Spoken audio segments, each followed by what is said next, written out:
C'était un matin d'octobre, froid, brumeux. En fait, comme on écrivait à l'époque sur les documents officiels, on était le premier jour avant les Ides d'octobre, 22e du règne du roi Philippe le IV. Autrement dit, on était le vendredi 13 octobre, 1307, la 22e année du règne de Philippe IV le Bel. Imaginez l'humidité pénétrer les vêtements des chevaliers en armes, escortant le personnage le plus important du royaume, après le roi bien sûr. Ils vont frapper lourdement et sans ménagement à l'énorme porte du temple à Paris où réside le grand maître de l'ordre, Jacques de Molay, qui ne se doute de rien.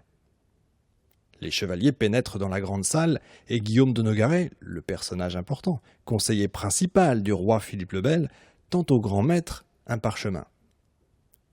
Il lui est signifié que par ordre du roi, lui, ainsi que tous les Templiers, sont en état d'arrestation. Au même moment, imaginez quand même qu'on est à une époque où on n'a pas de téléphone mobile ni de montre, sont arrêtés tous les Templiers de France et de Navarre. Ni Jacques de Molay, ni aucun autre Templier, à de très rares exceptions près, ne résiste, ce qui pourrait paraître pour nous tout à fait inconcevable, peut-être parce qu'ils croyaient certainement en leur bon droit. C'est le début de la fin d'un ordre religieux qui aura duré près de 200 ans.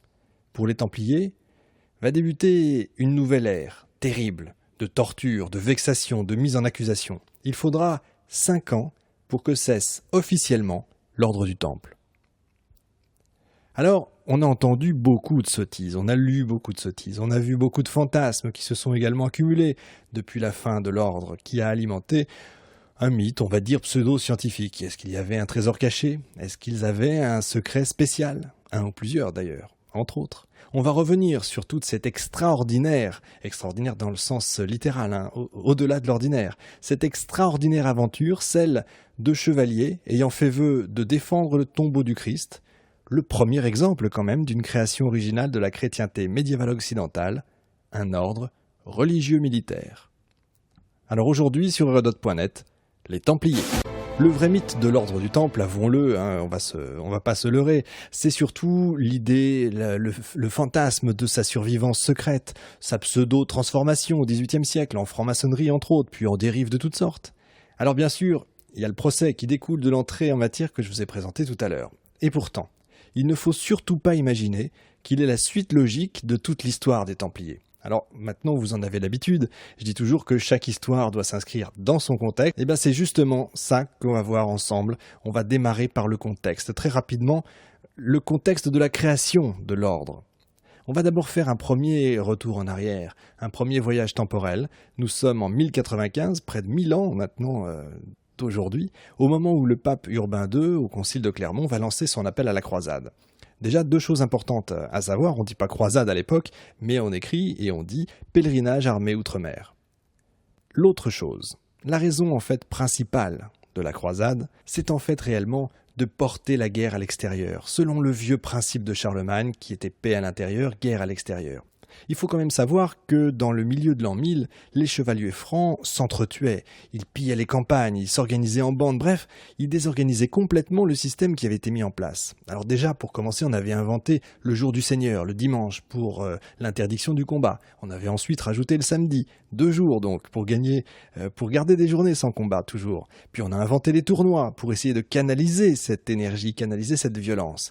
Eh bien, il faut désormais exporter la violence d'une société qui est devenue, si vous voulez, oisive.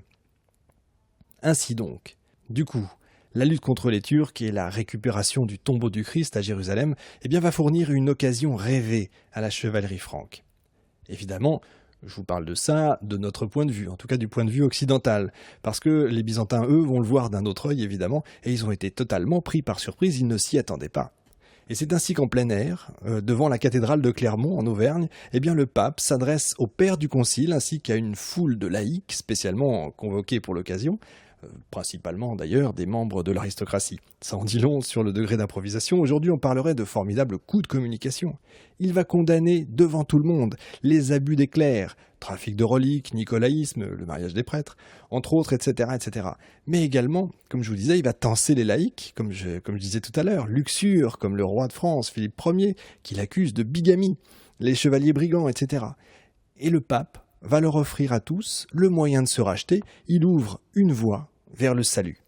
C'est ça qui explique le formidable succès de cet appel qui a dépassé les espérances les plus optimistes. Et vous allez voir des milliers d'hommes de toutes les conditions qui vont se ruer sur les routes en demandant à chaque étape, et imaginez un peu, c'est ici Jérusalem ? Ils ont évidemment une notion de la géographie qui est différente de la nôtre. Ils ne savent rien. Tous vont converger vers Constantinople, la ville merveilleuse qui frappe encore toutes les imaginations. La victoire d'abord sur les Turcs à Dorilé en 1097 va permettre à l'empereur Alexis de reprendre une partie de l'Asie mineure et aux croisés de s'ouvrir le passage de la Syrie du Nord. Non sans mal par la suite, ils vont s'emparer d'Antioche en 1098 et un an plus tard, enfin, Jérusalem tombe à la suite d'un long siège. Alors là, la ville du Seigneur, considérée comme souillée par plusieurs siècles de présence infidèle, est impitoyablement purifiée par le sang. C'est effroyable, des tueries qui se perpétuent dans la ville à ce moment-là. Et du coup, pour nombre de croisés, le but est atteint, ils ont réussi à chasser l'infidèle de la ville du Christ, mission accomplie, ils peuvent rentrer. Or, pas tous. Il faut comprendre, et pour le sujet, c'est vital et fondamental, que beaucoup de ces chevaliers ont mis leur terre en gage pour se procurer l'argent nécessaire à l'accomplissement de leur voyage.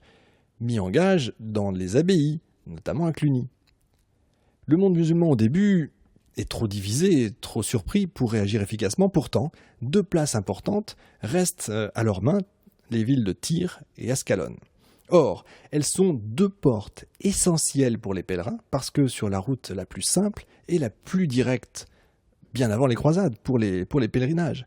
Et ces va-et-vient continuels attiraient naturellement des brigands et des escrocs de tout poil, pour qui la détrousse des pèlerins va devenir un sport national, et va rapidement s'établir l'hôpital de Jérusalem, bien plus ancien, voyez, que l'ordre du Temple, consacré d'abord à l'hébergement et aux soins des pèlerins. Il va ensuite y avoir une tâche de police pour la protection des pèlerins qui aura été confiée très tôt à certains jeunes chevaliers qui, à un moment donné, se sont affranchis en créant l'ordre du Temple. Et parmi ces chevaliers, un certain Hugues de Pence.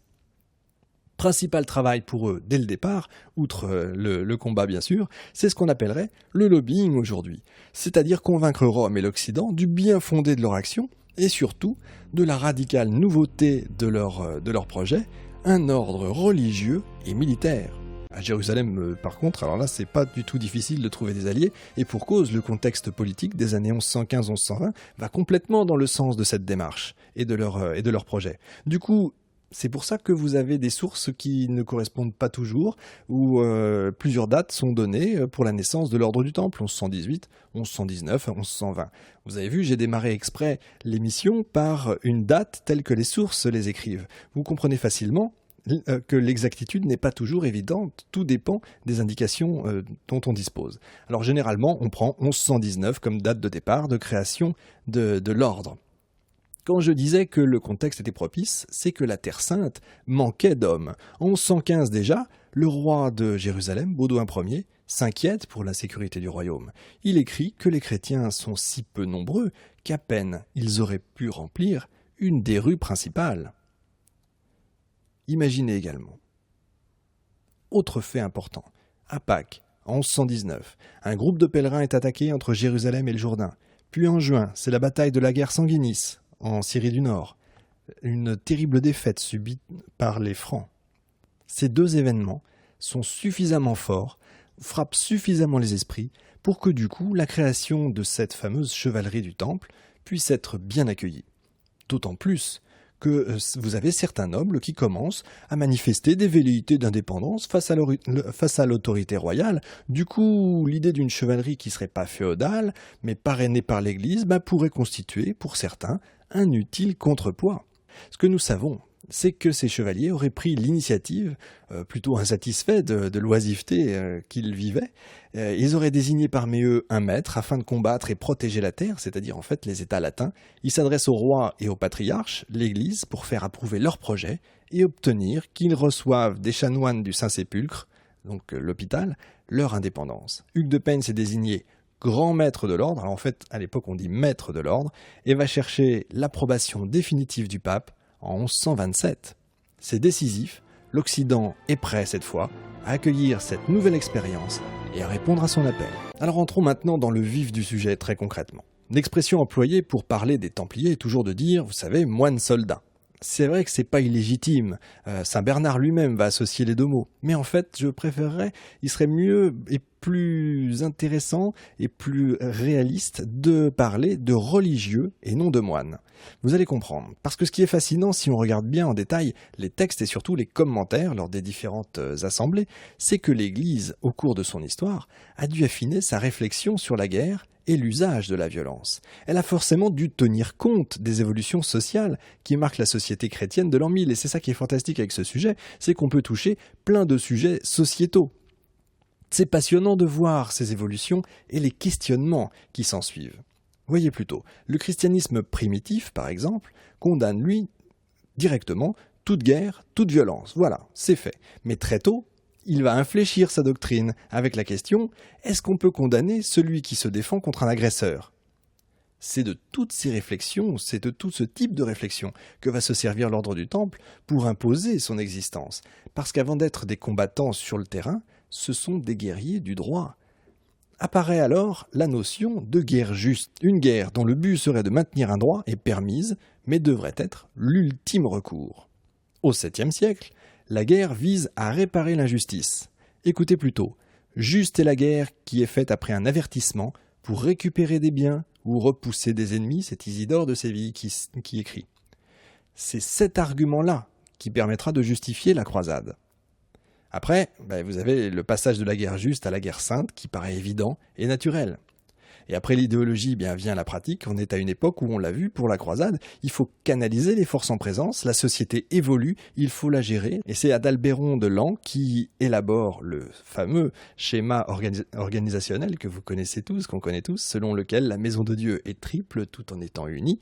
Je vous le dis d'abord en latin, oratores, bellatores, laboratores, les uns prient, d'autres combattent, d'autres travaillent. Ça y est, la société est en place. Voilà le contexte global au moment de l'installation de l'ordre du Temple. Ce temple qui va incarner en permanence, et non plus par intermittence, le mode de chevalerie du Christ, le moine et le soldat, dans une idéologie, celle de la croisade. Il est un religieux, mais pas un clerc, il ne reçoit pas l'ordination, c'est important. Pourquoi ? Vous l'avez compris, sinon il ne pourrait pas se battre.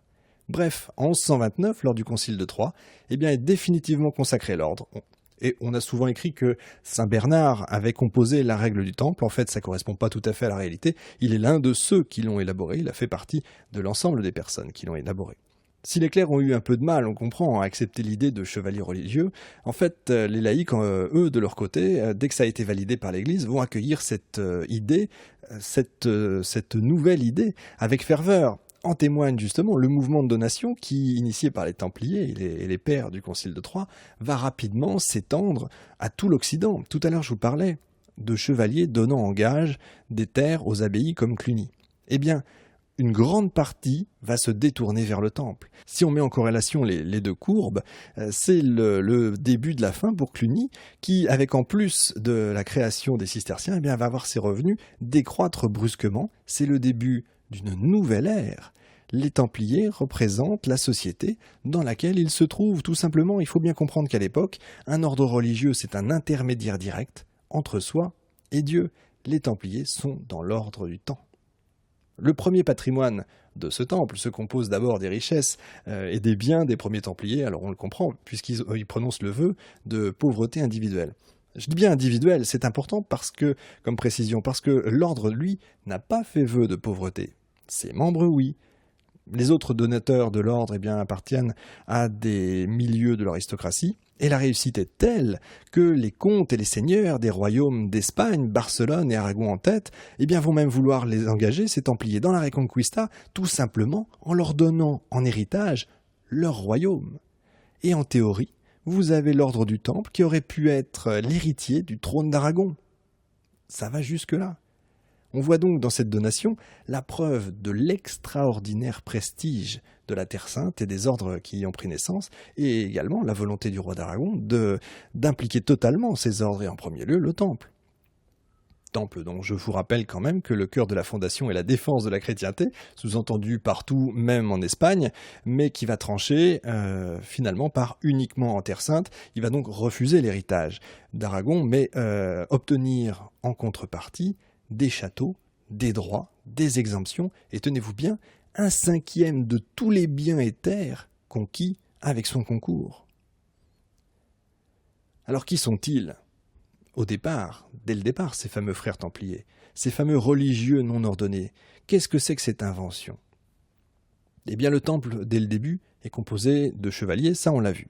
Il leur faut donc, dans les commanderies, on reviendra sur le terme, un encadrement religieux. On fait donc appel à des prêtres extérieurs à l'ordre qui venaient assurer le service divin, la messe, etc. Mais il apparaît quand même que, comme ils avaient des devoirs religieux à l'intérieur de l'ordre, il aurait été plutôt opportun de se doter de prêtres en interne. Il y a donc ceux qui combattent, les chevaliers, qui restent des laïcs dans leur comportement. Il y a donc maintenant ceux qui prient, les prêtres, qui ne combattront pas, donc, comme je vous l'ai expliqué. Et enfin, ceux qui vont travailler à faire fructifier les terres et les avoirs de l'ordre pour doter les deux autres, à savoir les frères sergents. Vous avez donc maintenant, dans l'ordre, l'ordre avec un grand O, une mini-société qui s'est recréée, à l'instar de ce qui se passe à l'extérieur. Et l'ordre est avant tout protégé par le Saint-Siège, qui est son créateur. Ce qui implique, vous le comprenez bien, une liberté quasi totale face aux seigneurs territoriaux, mais mieux encore, tous ceux qui, par leurs actes, remettraient en cause cette protection, encourraient l'excommunication. Voyez, voilà pourquoi 2 siècles plus tard, Philippe le Bel a dû marcher sur des œufs, si vous me pardonnez l'expression, pour l'affaire du Temple. Mieux même, une autre bulle papale en 1144 allait même accorder des indulgences aux donateurs du Temple. Alors avec les autres exemptions, on le voit, l'ordre du Temple, qui est le bras armé de la chrétienté en Orient, est extrêmement favorisé. Et de fait, il va se construire un formidable réseau, un réseau sur 3 niveaux, avec au centre le gouvernement de l'ordre, le quartier général, à Jérusalem bien sûr, la règle et les bulles pontificales d'ailleurs vont en interdire tout transfert. Alors quand la ville tombe aux mains de Saladin en 1187, il va s'installer à Saint-Jean-d'Acre, il va y rester jusqu'en 1291 quand Acre tombe à son tour, puis se réfugier à Chypre. Attention, comprenez bien qu'à aucun moment il n'a été question de transfert du siège en Occident. À aucun moment il n'y a eu de retour massif des Templiers en Occident. Au contraire, ils sont restés à leur poste jusqu'au bout en Méditerranée orientale. Alors, correspondant à l'abbé d'un monastère bénédictin, le maître, le grand maître si vous voulez, mais on dit le maître, dirige le temple. Tous les frères du temple doivent obéir au maître, et le maître doit obéir à son couvent. Cherchez pas, c'est ni plus ni moins que la règle bénédictine d'un monastère. Ici, quand je dis couvent, ça doit être compris dans son sens traditionnel, à savoir l'ensemble des frères combattants de l'ordre. La règle insiste, vous l'avez entendu, sur la nécessité pour le maître de consulter les frères avant de prendre une décision. Il s'agit soit d'un groupe restreint, aux plus sages d'entre eux, les prud'hommes, ça donnera les prud'hommes plus tard, soit de ceux qui se réunissent en chapitre général. Ça, c'est une notion typiquement médiévale, l'auxilium et concilium, l'aide et le conseil, que les monarques eux-mêmes appliquent de leur côté, ce qui donnera bien plus tard par la suite le conseil des ministres. Auxilium et concilium. Deuxième niveau, les provinces. Le maître du temple, avec l'accord du chapitre, on l'a vu, va désigner le commandeur de la terre de Tripoli et d'Antioche, celui de France et d'Angleterre, de Poitou, d'Aragon, de Portugal, de Pouille, de Hongrie. C'est d'ailleurs dans l'article 87, et pour nous, c'est une liste extrêmement précieuse, parce qu'elle donne sur l'histoire précoce de l'ordre une idée de ses structures territoriales. Bien sûr, au XIIe et XIIIe siècle, avec les conquêtes de Chypre et des États latins de Grèce, il y a eu des nouvelles provinces. Il s'en est même d'ailleurs fallu de peu qu'il se crée un véritable État templier à Chypre. Enfin, vient la commanderie, qui est la plus connue évidemment du grand public, puisque c'est l'organisation de base des Templiers. Attention, la commanderie, c'est pas une maison ou un domaine précis, il faut bien penser que c'est une circonscription avec une maison mère. C'est donc un ensemble de maisons et de domaines. La maison chef-lieu possède une chapelle, et c'est dans cette chapelle que l'écrasante majorité des postulants prononcent leurs vœux pour entrer dans l'ordre. Alors je ne rentre pas dans les problèmes de vocabulaire, il faut être extrêmement prudent quand on veut les compter parce que on peut donner plusieurs sens à ces mots-là. Donc on le comprend, la fantastique toile du réseau templier a commencé avec les donations reçues. Mais avec leur organisation et la qualité des frères à disposition, ceux qui travaillent, ils ont réussi, à force de rachats, d'échanges, de ventes, etc., à rendre cohérents de très grands ensembles et à les faire fructifier. Pour être clair, les donations sont un peu partout et à force de travail, d'échanges, comme je vous disais, etc., ils ont réussi à créer des ensembles cohérents, d'énormes propriétés. Et contrairement aux abbayes, qui cherchaient, elles, le désert avant tout, eh bien les domaines templiers vont rechercher, eux, les voies de communication, les carrefours capables d'amener des pèlerins, des croisés, des marchands, et surtout des chevaux, des armes et des vivres à destination des ports. C'est d'ailleurs pas un hasard. Tout à l'heure, quand je vous donnais la liste, je vous ai dit dans les provinces que se trouvait la Hongrie, qui à l'époque comprend la Croatie. Eh bien tout simplement parce que les pèlerins et les croisés, qui ne voulaient pas prendre le bateau, passaient par la terre pour y gagner Constantinople et passer par là. Le temple, c'est donc un réseau extrêmement dense, une organisation relativement souple, dans le but de réaliser ses objectifs, la mobilisation rapide des hommes et des ressources pour le secours à la Terre Sainte. Après le réseau, on va maintenant entrer dans la maison du Templier, je devrais dire les maisons, parce qu'elles sont de plusieurs types. Je vais passer assez rapidement. Vous avez le couvent forteresse, plus souvent en frontière bien sûr. Alors imaginez que ce sont des châteaux puissants autour desquels d'ailleurs des petits villages vont commencer à se créer et s'agréger, à l'équivalent d'ailleurs des forteresses seigneuriales. Ce sont des seigneurs locaux. Vous y trouvez évidemment une chapelle, souvent austère d'ailleurs. Le couvent rural, simple maison forte, là, vous avez le militaire qui laisse place aux religieux et à l'économat en général. Même s'il y a des murs et des fossés, défensifs, c'est vrai, c'est juste pour se prémunir contre le brigandage local. Ils ne pourraient absolument pas soutenir un siège militaire, donc c'est de petits ensembles. Là encore, vous avez une chapelle qui indique le chef-lieu de la commanderie. C'est d'ailleurs souvent ce type de maison templière que les touristes visitent quand ils viennent, qui sont les plus répandus en France. Vous avez Coulommiers, par exemple, près de Paris. Enfin, moins répandu, le couvent urbain.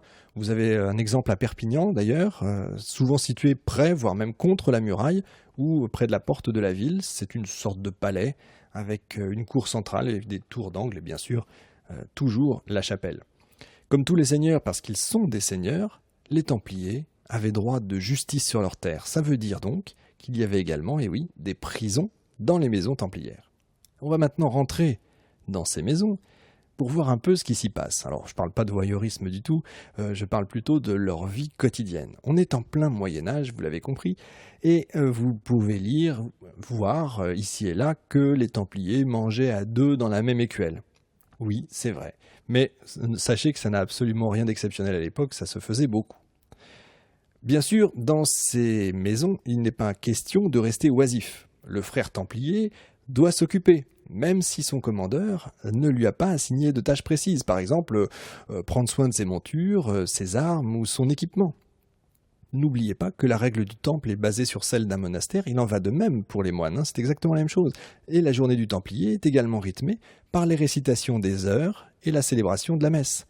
Alors je me suis dit que c'était intéressant de revenir rapidement sur les horaires des messes, pour s'en souvenir, matine, minuit, prime, 6 heures, tierce, 9 heures, sexte, midi, nonne, 15 heures, vêpres, 17 heures, les complis au moment du coucher. La messe quotidienne, elle, est célébrée en général après prime, c'est-à-dire 6 heures. Vous voyez comment est rythmée leur journée. La patronne de l'ordre, c'est la Vierge, ça c'est pour information générale. Elle se trouve toujours au cœur de leur spiritualité, et j'ajouterais également qu'elle est au cœur de la spiritualité cistercienne, comme par hasard. Ce qui est important également à savoir, c'est même très important, parce que là une question demeure, on verra pour ce qui va suivre. En tout cas pour ce que l'on sait, ils ne s'entraînaient pas à l'intérieur de la commanderie. C'est très important pour ce qui va suivre. Parce que je n'ai pas parlé des guerriers, en tout cas pas beaucoup. Si l'ordre est profondément ancré dans la religion, je crois que j'en ai assez parlé, et dans son époque, ce qui n'est pas neutre, que dire des guerriers? Parce qu'ici, on a affaire au must du chevalier, si vous me pardonnez l'expression. C'est quand même aussi l'occasion de revenir un petit peu sur le mode de guerre au Moyen-Âge. D'abord, quand on dit chevalier, on dit cheval. La différence entre les chevaliers, vous pouvez la faire par le nombre de chevaux auxquels ils ont droit. Ça n'a rien d'étonnant, on retrouve ça aujourd'hui un peu dans les voitures de fonction des dirigeants. En fait, plus la voiture est grosse, plus la personne est importante. Vous avez donc les chevaliers qui ont droit à 3 montures et les sergents qui n'ont droit à qu'un seul cheval. Voyez Le cheval, c'est l'indicateur des nuances, si on veut, entre les membres de l'ordre. On va se faire un petit rappel, après les heures de la messe, on va se faire un petit rappel de la triade de base des chevaux, si vous voulez. Vous avez le destrier, c'est le cheval du chevalier par excellence, le cheval de combat, que les écuyers tiennent à droite, à destre, destrier. Le palefroid également, c'est le cheval des dames et des clercs, mais aussi le cheval de voyage par excellence. Et enfin, le cheval de travail qui est le roncin. Tous les dignitaires de l'ordre ont droit à 4 bêtes. Rapidement, la technique de la guerre. Sachez que à cette époque, le chevalier, donc avec son cheval, la technique n'a pas réellement, je ne parle pas là des Templiers simplement, mais la technique médiévale du chevalier, c'est la furia française qu'on connaîtra plus tard, c'est un peu ça, c'est-à-dire on y va à fond, on lance son cavalier, il n'y a pas vraiment de tactique prévue, on envoie le chevalier en avant, et c'est pour ça qu'il vaut mieux une bataille frontale, parce que ça permet d'aller les uns contre les autres, et vous ne lancez pas les chevaliers pour rien. Or, les Turcs, eux, ont une technique tout à fait différente, et ont bien compris que les Francs y allaient un peu à l'audace, et un peu au courage, sans tactique précise, et bien eux vont plutôt utiliser des hommes à pied avec des arcs et vont donc les chevaliers francs vont arriver en plaine à fond la caisse, si vous me permettez là aussi l'expression, vont se retrouver seuls et complètement perdus et criblés de flèches, des flèches des Turcs. Voilà la technique du combat, la technique de la guerre à l'époque. Or, les Templiers, c'est pas ça. Quid de ces magnifiques soldats qui sont loués de par le monde? Si on prend d'abord les faits d'armes. En 10 ans et 4 participations à des combats, 4 défaites. Vous me direz, c'est pas fameux. Mais il faut avouer, et c'est pour ça que je vous ai expliqué ça juste avant, que c'est surtout dû à l'indiscipline du chevalier franc en général, alors que la marque des Templiers, elle, n'est pas encore assez nette dans ces batailles pour imposer une discipline qui est leur marque de fabrique et qui devrait être la base de toute action militaire. Je fais une parenthèse en passant, ce comportement indiscipliné, si vous voulez, de la chevalerie franque, va mettre un temps infini chez nous en France à changer, ce qui va valoir des déconvenues sévères, notamment contre les Anglais, même 2 siècles plus tard, à Crécy notamment. En fait, vu le nombre relativement peu important des Templiers, en regard des autres chevaliers dans les armées, ils sont au maximum une centaine de Templiers par bataille, il est certain qu'il ne faut quand même pas s'attendre à ce qu'ils puissent remporter à eux seuls ces batailles. Et n'oublions pas également que leur fonction première, c'est la garde des lieux saints et la protection des pèlerins, qui, finalement, ne commencera à porter ses fruits que vers 1150, soit plus d'une génération quand même, après sa création. Si vous lisez les chroniques de l'époque, vous pourrez y trouver que bon nombre de chroniqueurs vont attribuer les échecs aux Templiers. C'est vrai que c'est toujours la faute des autres, mais ça éveille quand même malgré tout la curiosité. Tiens, l'ordre du Temple serait-il impopulaire? Là encore, on va réserver la question pour la suite. Parce que les Templiers ne sont pas vraiment adaptés au combat de front. Je vous ai dit que leur raison d'être, c'était la protection à la fois des lieux saints et des pèlerins. Or, à partir du XIIIe siècle, le mot d'ordre est de défendre ce qui reste. Et les États latins reculent, les défaites augmentent. Et comme toujours en pareil cas, pour défendre le peu qu'on est, on s'ancre sur des positions. Vous aviez au Xe, XIIe siècle, en Europe, l'érection des mottes castrales, ce qu'on appellera l'incastellamento, l'encastellement. On s'ancre dans des châteaux. Eh bien ici, on va construire des forteresses. Vous retrouverez la même chose en 14-18, c'est les tranchées, c'est le même principe de base. Il n'empêche que les Templiers avaient ce qu'on appellerait aujourd'hui une culture de la guerre. Parce que s'il y a une critique qui leur a jamais été faite, et pour cause, c'est le manque de courage et l'incompétence. Leur qualité première, c'est la rapidité. Ils sont les premiers arrivés sur les lieux de combat, les premiers à attaquer et les derniers à se retirer. Vient ensuite, et je vous l'ai dit tout à l'heure, la discipline. Je cite rapidement une chronique. Ils vont au combat en ordre, sans faire de bruit, et ils attendent le commandement de leur maître pour agir, à la différence des chevaliers traditionnels qui foncent et adviennent que pourra. Seulement, une question se pose, et j'en ai parlé tout à l'heure. Je la reprends. Comment est-ce qu'ils ont acquis cette culture, étant donné que la règle interdit la pratique de l'entraînement, à la chasse, au tournoi, etc. Parce que je vous garantis que la charge de cavalerie lourde ne s'improvise pas comme ça. Malheureusement, les textes ne nous le disent pas, et la question reste entière. Religieux, soldats, on vient de faire le tour du portrait type du Templier. Et je vous entends d'ici penser tout haut, et les banquiers de l'Occident alors, ceux qui travaillent. Eh bien, au risque d'en décevoir certains, les Templiers, le Temple, n'a jamais été une banque, et les Templiers n'ont jamais été les banquiers de l'Occident. Bon, je vais un peu relativiser, c'est vrai qu'ils ont des activités financières, qui demandent des pratiques et des instruments bancaires, mais le Temple est avant tout, comme tous les établissements monastiques, si vous voulez, un abri, un refuge pour les personnes comme pour les biens. Rien n'est plus sûr qu'une maison consacrée à Dieu. Et la première fonction du temple est donc une fonction passive. C'est celle d'un coffre-fort, un lieu de dépôt. Vous me direz que nos banques contemporaines, c'est un peu leur fonction aussi d'être une banque de dépôt. Mais il ne se limite pas à cette fonction, c'est vrai, il ouvre des comptes au nom de déposants. Les clients déposent et retirent de l'argent sur leur compte. Ils peuvent même effectuer des paiements à des tiers par simple lettre adressée au trésorier. Alors quelle différence avec une banque, me direz-vous? Le prêt d'argent. Et pourtant, on le sait, ils vont le pratiquer, mais à des doses homéopathiques en se garantissant de 3 manières. Des gages, des intérêts et des amendes. Si vous voulez, contre l'argent prêté, le bénéficiaire va remettre ses biens en gage, en totalité ou en partie. On l'a vu au début, c'est une des raisons de l'extraordinaire essor du temple. Mais soyons clairs tout de suite, jamais un prince ne va confier au temple la gestion de l'ensemble des sommes d'argent qu'il perçoit de ses États. En Angleterre, une partie du trésor royal seulement est déposée au temple par Henri II, et vous avez la situation identique en France. Le trésor du roi, c'est vrai, est placé au temple de Paris, mais ce n'est qu'une partie seulement, et il va y rester pendant tout le XIIIe siècle. Et donc, le temple, contrairement à ce qu'on dit, ne contrôle pas du tout l'ensemble des finances royales. En fait, le temple ne sera jamais une banque comme les sociétés italiennes. Il n'en a ni l'infrastructure financière, ni même le savoir-faire.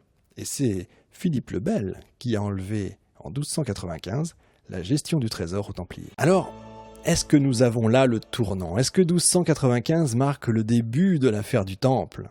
Eh bien non. Eh bien non. Les raisons ne semblent pas du tout avoir de rapport entre elles. En fait, le roi, c'est vrai, a de gros besoins d'argent, ça on le sait, d'argent liquide, immédiat, pour financer ses entreprises militaires en Flandre, en Guyenne, etc. Les ressources de son domaine sont loin de lui suffire. Alors il a tout essayé, les prélèvements fiscaux possibles et imaginables, tous les prélèvements fiscaux, possibles et imaginables, y compris les mutations monétaires, et même les spoliations, des Juifs, des Lombards, entre autres. Il a donc maintenant recours à l'emprunt. Et en 1295, il se tourne vers les banques italiennes, pas vers le temple. Ça implique que le temple ne peut pas, ou ne veut pas, ça on ne sait pas, lui prêter les sommes énormes qu'il demande. En fait, le commencement de la fin du temple vient avec l'affaire de la fusion des ordres.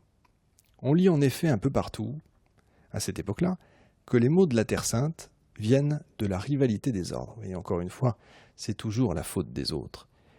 La question s'est posée pour la première fois en 1274 au deuxième concile de Lyon. Le pape avait demandé des rapports écrits aux clercs et des avis aux laïcs. Mais si cette question est encore secondaire à cette époque-là, elle allait ouvrir la boîte de Pandore.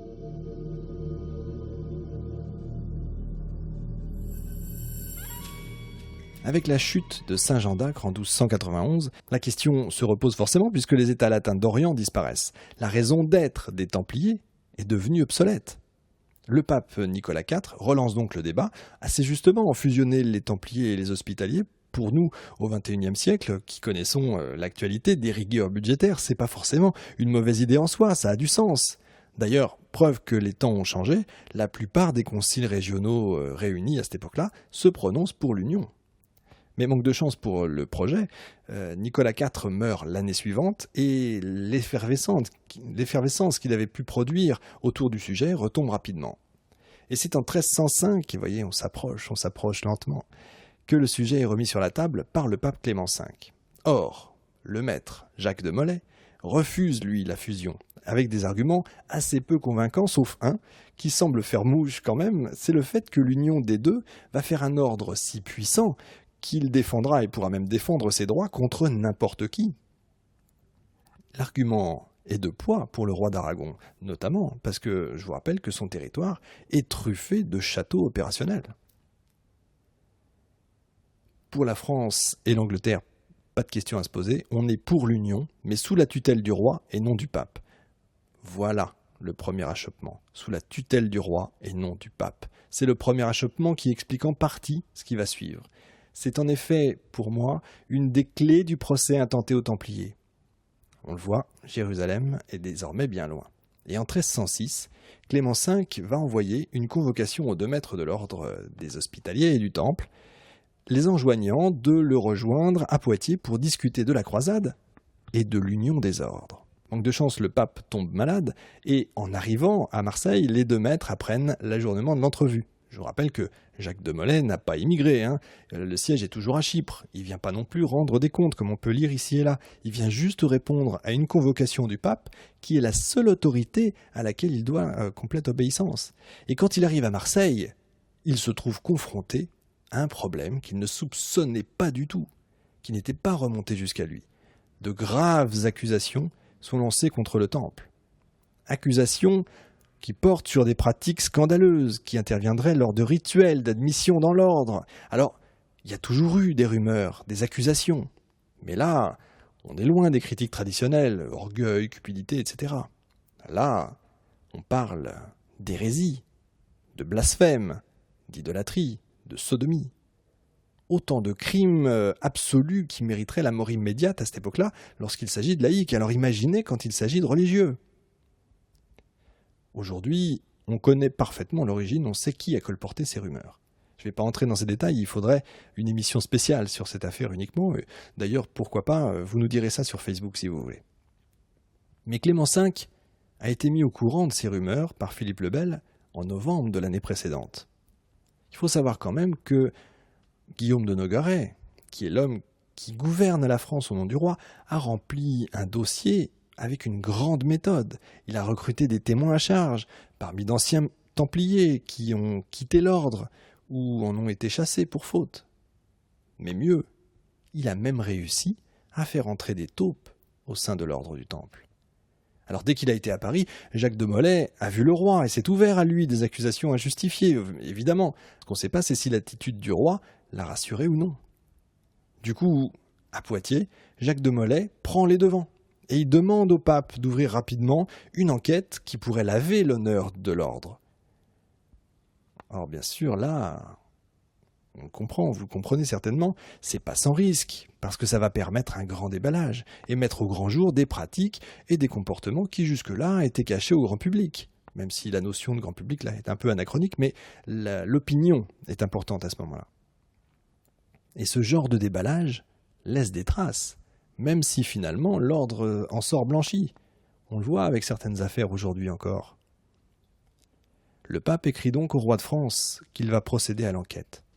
Mais en plus, il lui écrit qu'il va s'absenter pour raison médicale, un traitement lourd de plusieurs mois qui le tiendra éloigné un moment. C'est le moment rêvé. Philippe le Bel et ses conseillers ont tranché. Le délai annoncé par le pape est une aubaine. Violant le droit canon, ignorant même les prérogatives du pape, le roi décide d'agir pour le bien de l'Église, la chrétienté et la foi, tout ça en même temps. Dans une réunion tenue secrète, à Maubuisson, près de Pontoise, en région parisienne, le roi et ses conseillers mettent au point l'opération qui va conduire à l'arrestation de tous les Templiers de France. Ils vont même joindre à l'ordre d'arrestation un memento pratique sur la façon de procéder, et tout ça est envoyé aux baillis et aux sénéchaux royaux qui doivent garder le secret jusqu'au jour J. Vous imaginez le risque. Une indiscrétion et non seulement le plan tombe à l'eau, mais en plus le pape en aurait vent et le roi pourrait même être excommunié. Parce que le pape a été mis totalement à l'écart, à aucun moment il n'a cautionné l'opération. Or, on le sait, aujourd'hui, des Templiers ont eu vent de l'opération. Et pas seulement les taupes de Nogaret, bien sûr. Il est même probable que Jacques de Molay ait été au courant. On a retrouvé un document des archives d'Aragon qui indique qu'il a refusé de fuir. Donc s'il a eu des soupçons, il ne les a pas montrés. Il était sûr visiblement de son bon droit en demandant une enquête papale. Et fuir en plus, ça aurait été reconnaître la culpabilité de l'ordre. Ainsi donc, le vendredi 13 octobre 1307, soit dit en passant, le vendredi 13, le fameux vendredi 13, viendrait certainement de là. Il est donc procédé aux arrestations dont j'ai parlé au début. Difficile d'en préciser le nombre exact, en tout cas, l'effet de surprise a été total, et Philippe le Bel va écrire à tous les princes pour se justifier et leur demander d'agir d'eux-mêmes. Évidemment, quand ils reçoivent le courrier, l'arrestation est connue depuis longtemps, partout en Europe, et on peut dire que l'accueil a été plutôt sceptique, voire même plutôt hostile. Édouard II d'Angleterre n'accorde même lui, alors là, aucun crédit à ces accusations. Quant au pape, il est littéralement ulcéré. L'Église et son chef bafoués. Le pape écrit même « En cet acte souverain, chacun perçoit, non sans raison, un outrageant mépris envers nous et l'Église de Rome. » Oui, mais seulement voilà. Entre-temps, les aveux des Templiers tombent les uns après les autres, y compris les aveux du maître lui-même, y compris devant témoins, en public. Et ça, comprenez bien que Philippe le Bel ne va pas manquer d'en informer les sceptiques, et l'opinion, la fameuse opinion, se retourne peu à peu. Pour le pape, l'objectif est clair, il faut reprendre la main, coûte que coûte, bloquer la procédure expéditive, reprendre l'initiative. C'est de la politique. Aussitôt, il ordonne l'arrestation des Templiers dans la chrétienté et surtout la mise sous tutelle de l'Église des biens du Temple. Et là, même Édouard II va obéir. On n'est pas encore sous Henri VIII. Il va falloir 9 mois pour que l'ensemble des princes obéissent, mais c'est en traînant les pieds, à part en France, bien sûr. Alors je ne vais pas revenir sur les détails du procès, là encore, il faudrait une émission complète. Mais vous comprenez bien le bras de fer qui s'est instauré entre le roi de France, les Templiers et le pape. C'est très important. Sachez que, quelque part quand même, le roi de France a échoué. C'est vrai que l'ordre du Temple a été supprimé, mais il n'a pas été condamné. Du coup, conclure comme ça invite à poser quelques questions, et notamment celles que je vous entends d'ici vous poser. Alors le Temple, innocent ou coupable ? Au préalable, il faut quand même situer un peu le procès, parce que c'est pas un procès criminel comme un autre. C'est un procès fabriqué, un procès politique, conduit selon une procédure d'exception, l'Inquisition. On n'est pas loin, si vous voulez mon avis, des procès staliniens qu'on connaîtra plus tard. Parce que cette affaire ne vise pas à faire connaître la vérité, mais à faire d'un innocent un coupable, comme écrit un Templier anglais que l'on soupçonne d'extrême objectivité, bien sûr. Si vous lisez les procès-verbaux de déposition, si vous entrez dans les détails, eh bien vous allez comprendre que finalement ne sont conservés et ne sont transmis que seuls ceux qui ont avoué. Les autres ne sont pas jugés intéressants. Parfois même, certains qui n'avouent pas sont libérés dans d'autres pays. Vous voyez, la vérité est un peu connue d'avance. Vous connaissez l'expression, quand on veut tuer son chien, on dit qu'il a la rage. Il faut noter quand même que, malgré les tortures, et surtout en France d'ailleurs, et les pressions de toutes sortes, les aveux ne sont pas non plus uniformes. Et même, ceux qui ont reconnu ont quand même reconnu fort peu. Alors, chez vous, faites-vous une idée. L'autre question pourrait porter sur les raisons qui ont poussé Philippe le Bel à terrasser le Temple. Parce que longtemps, on a pensé que c'est l'intérêt matériel qui seul avait été le mobile principal de l'action royale. Alors c'est vrai, de tout son règne, Philippe le Bel a cherché de l'argent. Il a utilisé, je vous l'ai dit tout à l'heure, tous les moyens pour en obtenir. Alors pourquoi les Templiers ? Eh bien, les rumeurs et les accusations courant sur le Temple, c'est vrai, ont offert au roi l'occasion de mettre la main, même si c'est provisoirement, ça se déciderait d'ailleurs au cours de l'affaire, sur les richesses pour renflouer les caisses. Mais en même temps, la saisie lui permettait de rationaliser, je devrais dire nationaliser, l'administration financière. L'objectif du roi, et ça c'est important, était de ne plus dépendre des étrangers. Entre guillemets, étrangers parce qu'indépendants du milieu du roi.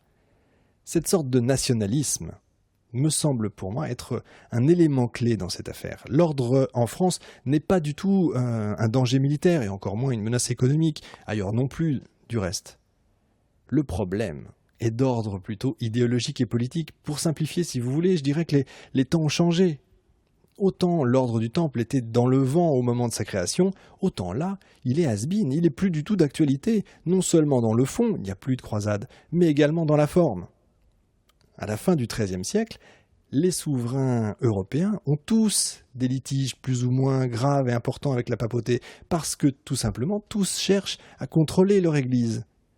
Et les ordres religieux militaires, avec leur structure extrêmement hiérarchisée, sont un instrument de la papauté. C'est un corps étranger dans un royaume qui se veut de plus en plus centralisé et unifié. Imaginez, au XIe siècle, le roi de France régnait sur l'Île-de-France. Au XIIIe, il règne sur toute la France et il entend bien administrer son royaume.